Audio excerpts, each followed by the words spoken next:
כבר יום שישי ונשארו כמה שעות,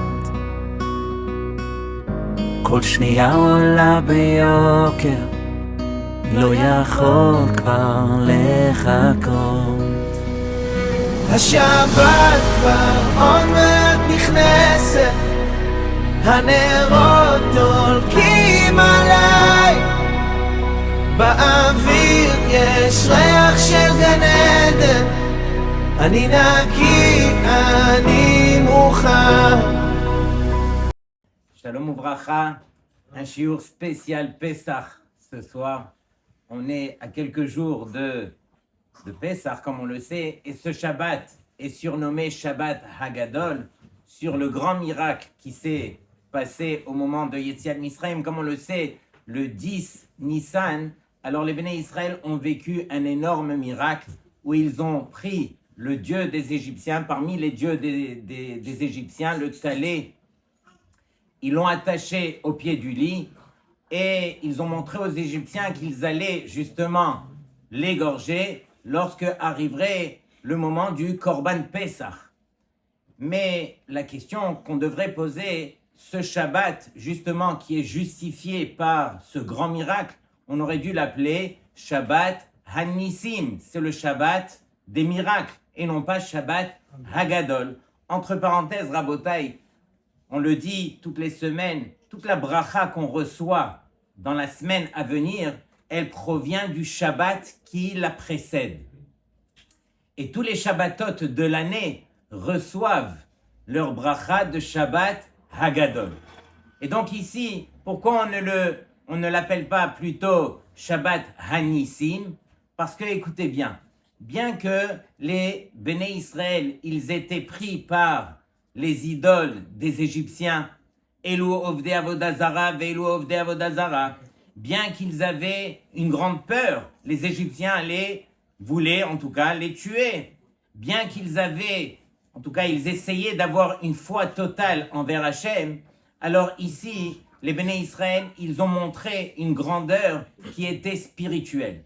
Et c'est ça, Rabotai, Pessah. Il ne faut pas imaginer qu'on sera réunis le soir de Pessah uniquement pour dire que nos ancêtres étaient esclaves et que Akadosh Baruch Hu les a libérés.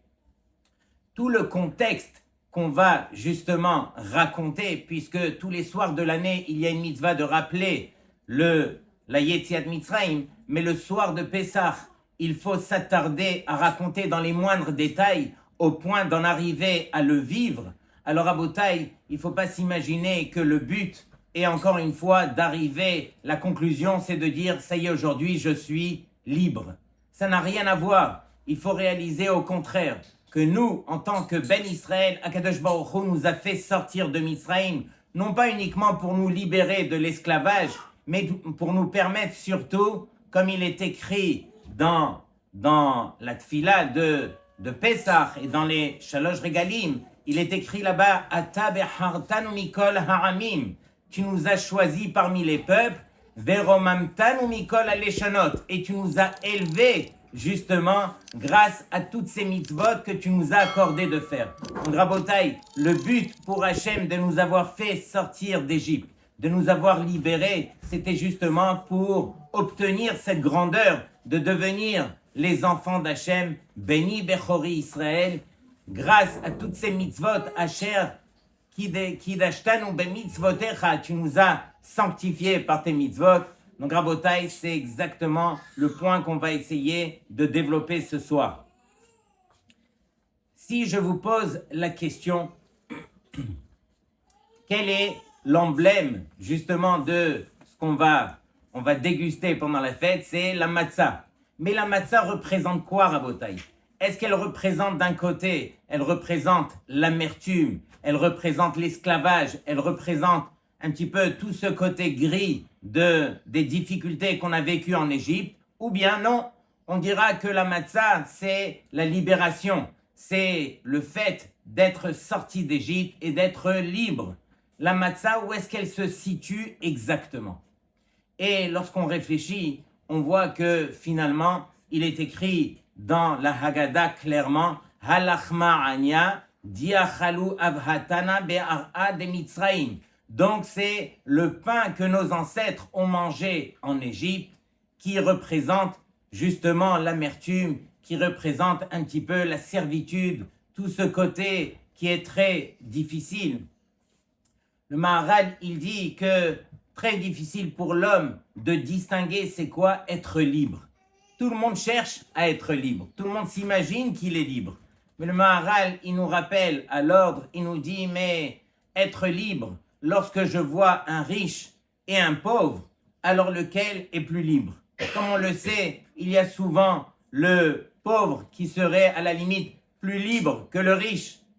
Mais à nous de vivre encore une fois la chose. C'est quoi être libre? Mitzraïm, à l'intérieur de ce mot, alors on découvre la racine de Metzar. Metzar veut dire une limite. Et malheureusement, l'homme sur terre, il se limite à s'imaginer qu'il n'y arrivera pas dans plusieurs domaines. C'est lui-même qui se pose ses limites.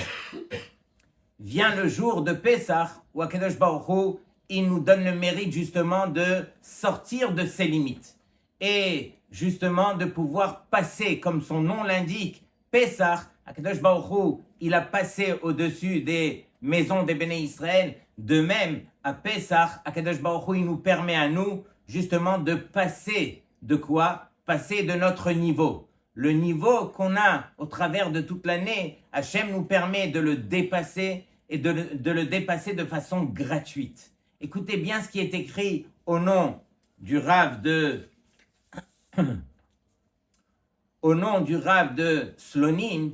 Il est écrit justement que le soir de Pessah, lorsque va arriver le moment de Manishtana, au moment des questions, alors tout celui qui juste avant le Manishtana, il va se tourner vers Hachem et il va demander à Hachem, s'il te plaît Hachem, accorde-moi au niveau matériel, accorde-moi au niveau spirituel. Il fera ses demandes. À ce moment-là, Akadosh Baruch Hu, il lui exauce. Ça vaut la peine, Rabotai, une fois dans l'année, lorsqu'on est réunis en famille, lorsqu'on est réunis justement pour reconnaître Akadosh Baruch Hu Boré Olam, alors on prend le temps, quelques minutes, et on demande à Hachem ce qu'on a besoin le plus. Bien sûr, lorsqu'on peut tout demander, alors forcément, c'est pas évident de demander les bonnes choses. C'est pourquoi vous avez encore quelques jours avant Pessah, réfléchissez quelles sont les choses sur lesquelles vraiment il conviendrait de demander. En tout cas, il est écrit que à ce moment-là, il conviendrait de demander cette chose-là. Akadosh Baruch Hu, lorsque il s'est adressé au Béné Israël la première fois, qu'est-ce qu'il a dit? Anochi Hashem Elokecha Asher Hotzeticha Me'eretz Mitzrayim.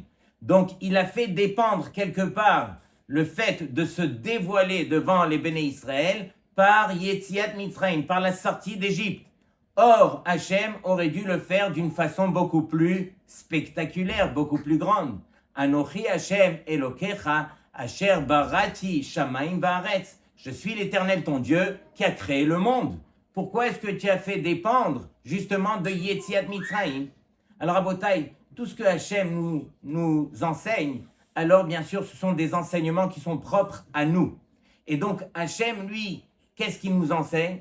Il vient nous dire que cette reconnaissance qu'on se doit d'avoir envers lui, regardez tous les miracles que Akadosh Baruch Hu nous a fait pour nous permettre justement de sortir de la servitude, pour nous permettre de nous coller à lui de la juste façon, pour nous permettre de goûter à la liberté comme il se doit. Akadosh Baruch Hu, il nous dit Asher hotzeticha me'eretz Mitzrayim, pour qu'on puisse réaliser qu'on se doit de le reconnaître. Lorsque on s'attache à Hachem par rapport à un bienfait qu'il nous a rendu, il nous a fait sortir de Mitzrayim, c'était justement pour le reconnaître, pour le remercier.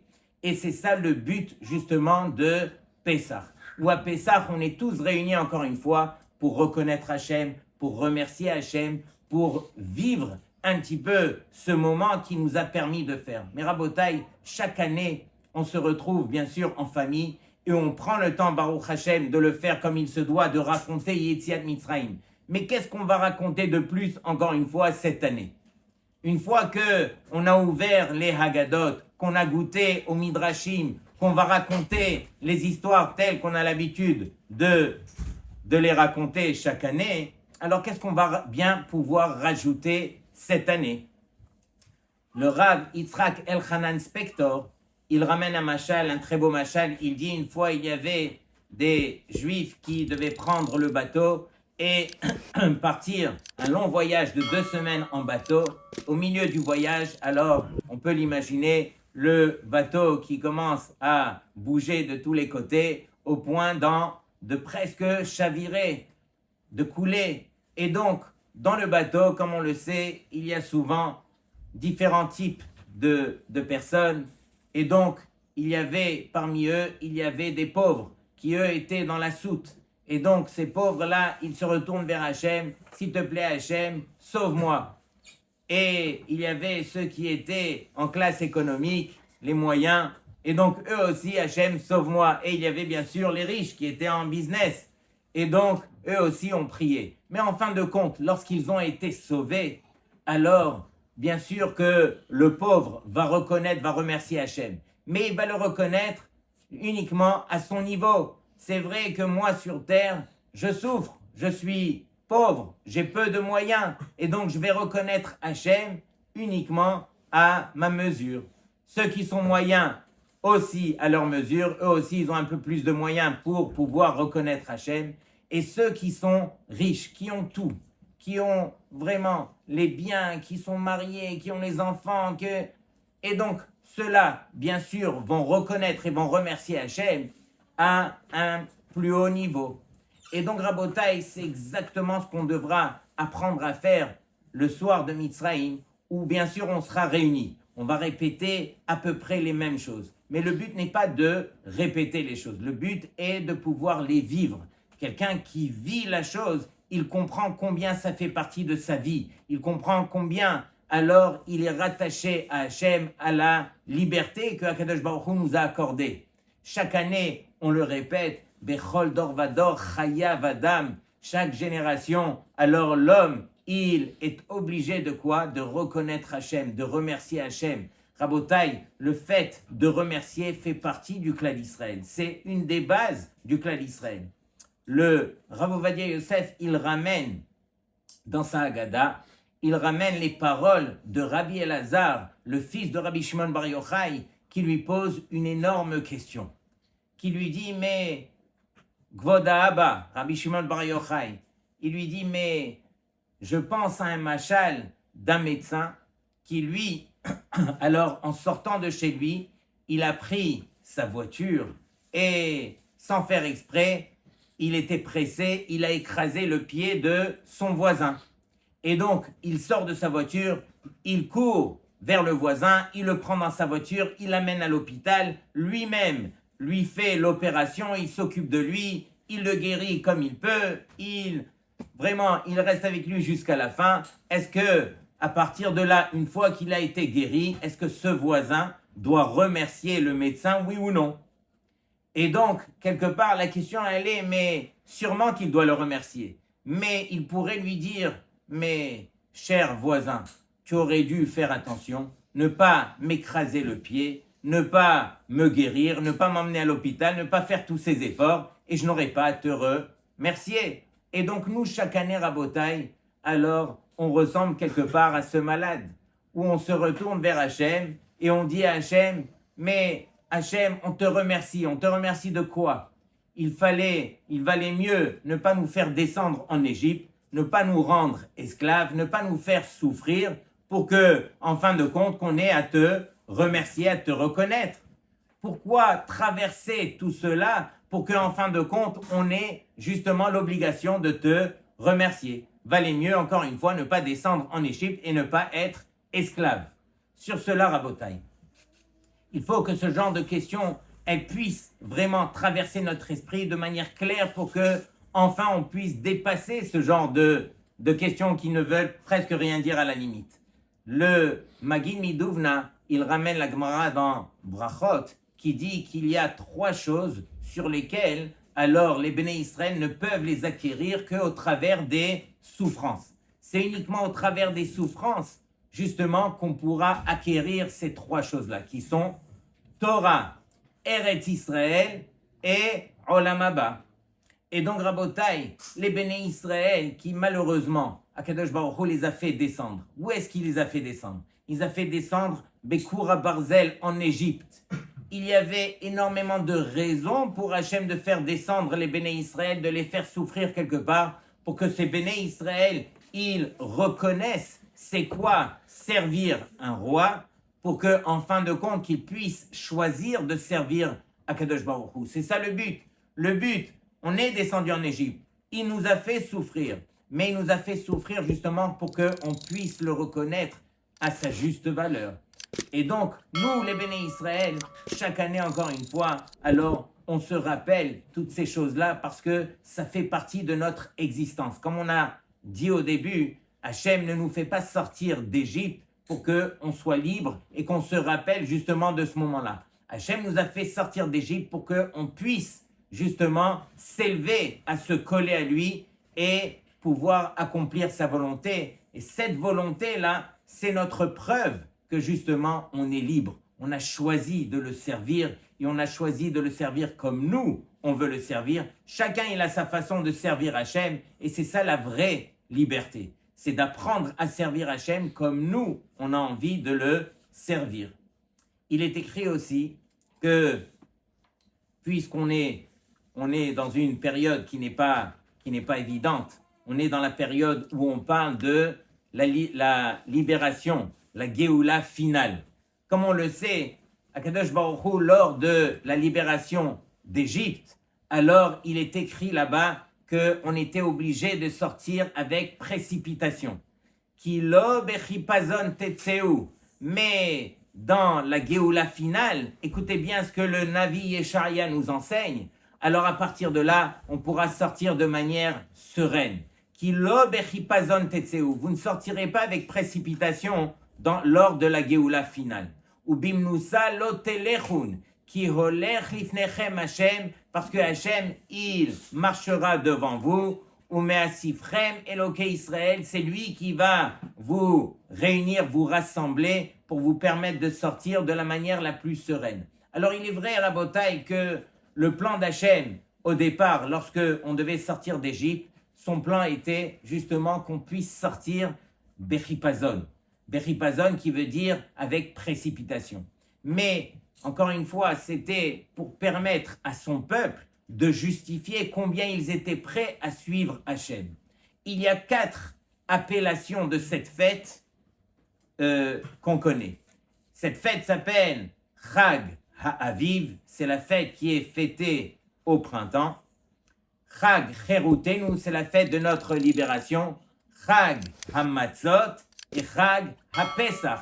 Mais lorsque vous ouvrez la Torah, vous voyez qu'il n'y en a qu'une seule qui a été rappelée dans la Torah. Il est écrit Chag HaMatzot. Pourquoi Chag HaMatzot plus que les autres? Parce que justement, Chag HaMatzot, c'est ce moment où Akadosh Baruch Hu, après 210 ans d'esclavage, il demande aux Béné Israël, sortez tout de suite. Les Béné Israël, à ce moment-là, auraient pu justement négocier avec Hachem. Hachem, ça fait 210 ans qu'on est là, esclaves, permets-nous de sortir, juste le temps de faire monter la pâte, 18 minutes, sortir comme il se doit, avec tout ce qu'on a besoin, avec nos femmes et nos enfants. Aucun des Béné Israël, justement, n'a ouvert la bouche. Tous les Béné Israël, ils ont fait preuve d'une émouna qui était parfaite. Et Rabotai, comme on le sait, lorsque rentre le mois de Nissan, c'est le moment de émouna par excellence. Cet ingrédient, justement, pour nous permettre d'obtenir la émouna, c'est justement la hachna'a, la soumission. De même que les Béné Israël, au moment où ils sont sortis de Mitzrayim, ils ont montré cette soumission, qu'ils étaient prêts à suivre Hachem sans poser de questions. De même, nous aussi. Si on veut arriver un jour à avoir de la émouna, alors on doit avancer dans notre vie quelque part aussi avec de la soumission. Quelqu'un qui n'est pas prêt à se soumettre à la volonté d'Hachem, alors toute sa vie, ça sera quelque part un bras de fer. Avec qui? Avec la volonté d'Hachem. Hachem te demande comme ça, et toi tu dis à Hachem, mais non, moi je sais mieux que toi, moi je veux comme ça, et moi j'aurais voulu autrement. Mais quelqu'un qui est soumis à vouloir faire la volonté d'Hachem, alors il fonce sans poser de questions, parce qu'il comprend que c'est de cette façon qu'on se doit de servir Hachem. Autre chose aussi, donc ça c'est au niveau de la hachna'a. Hachna'a veut dire la soumission. soumission, ça c'est une chose qu'on se doit de travailler pour arriver à la Emouna.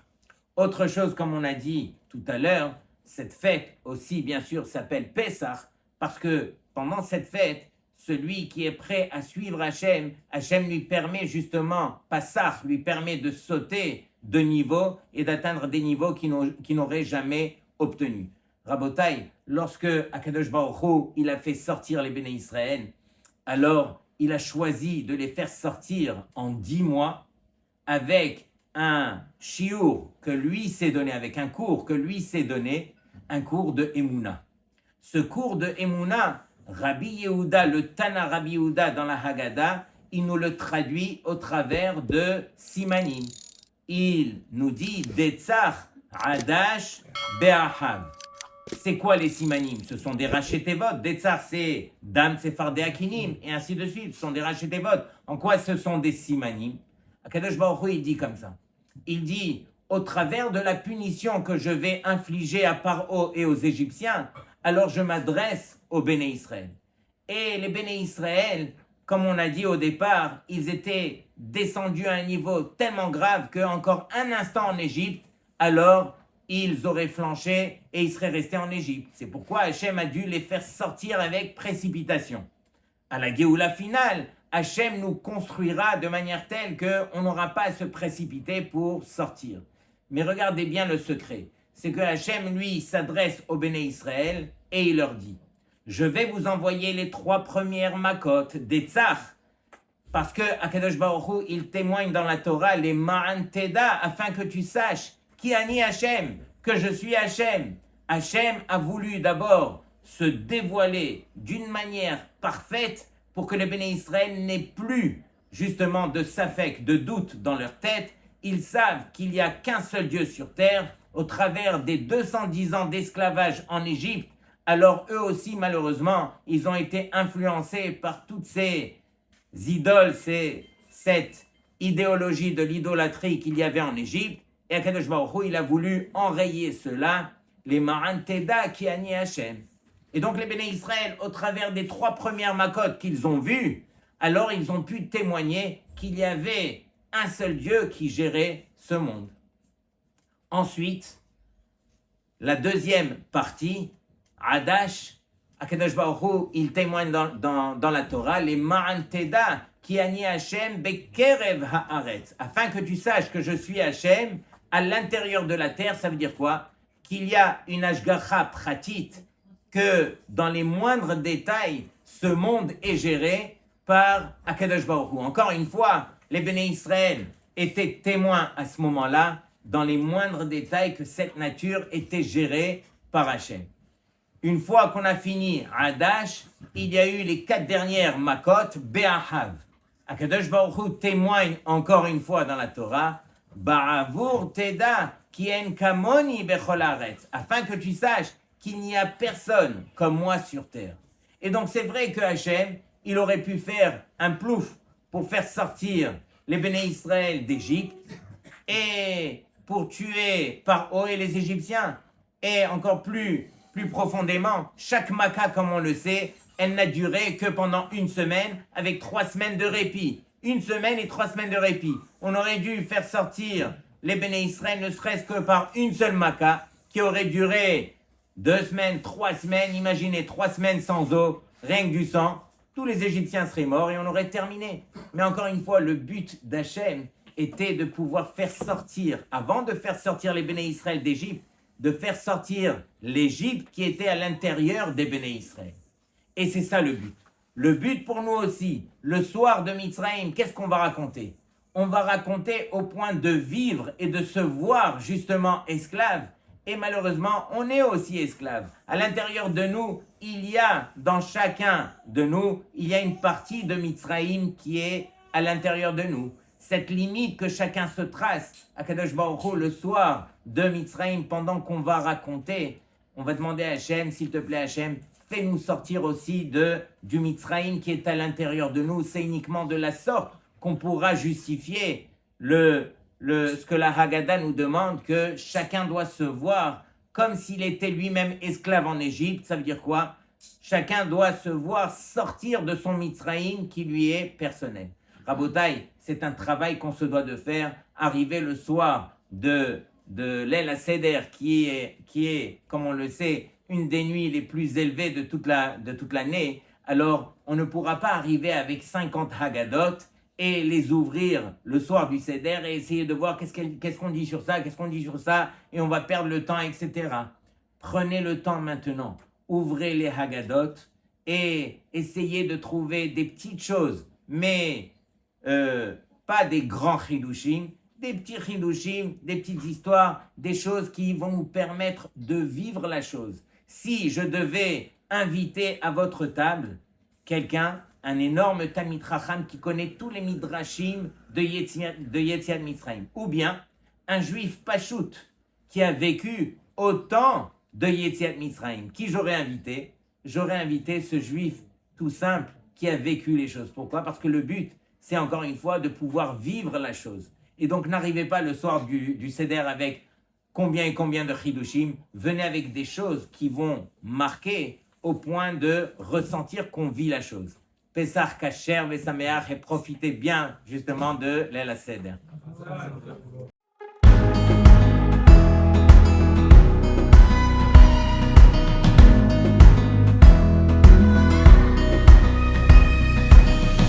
אני עובד כל השבוע,